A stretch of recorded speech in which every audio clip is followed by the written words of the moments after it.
After 3 grueling weeks out at sea, fishermen in Sri Lanka are counting up their catch on the docks of Negombo, a tight-knit fishing community on the island country's west coast. But the numbers don't look great to 44-year-old Anton Fernando, and he fears his trade will no longer earn him a living.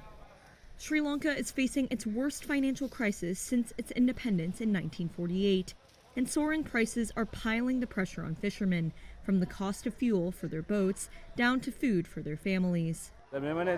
For the 21 days that we've been out to sea, we've earned 40,000 rupees. This isn't enough to cover our household expenses. Even before we go home, we know this isn't enough to cover electricity and water bills, tuition fees, and food. While fishing is less than 2% of Sri Lanka's economy, its impact is big.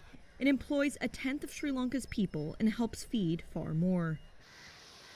At a nearby beach in Negombo's C Street neighborhood, 47-year-old fisherman G.K. Chaminda says he's struggling to pay back the loan he took out on his boat 3 years ago. We are having real difficulties. We eat only one meal per day, and groceries are also very difficult to buy. And we also don't have milk powder for the children.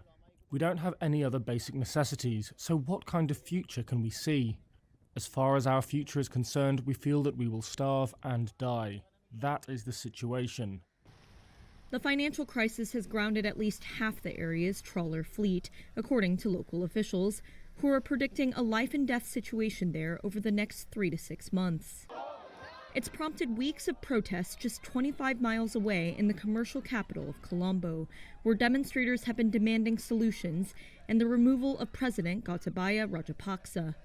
Sri Lanka's financial minister told Reuters this month the government's first priority is to restore essentials such as fuel, and that it's seeking some aid from lenders like the International Monetary Fund for the country's economically vulnerable populations.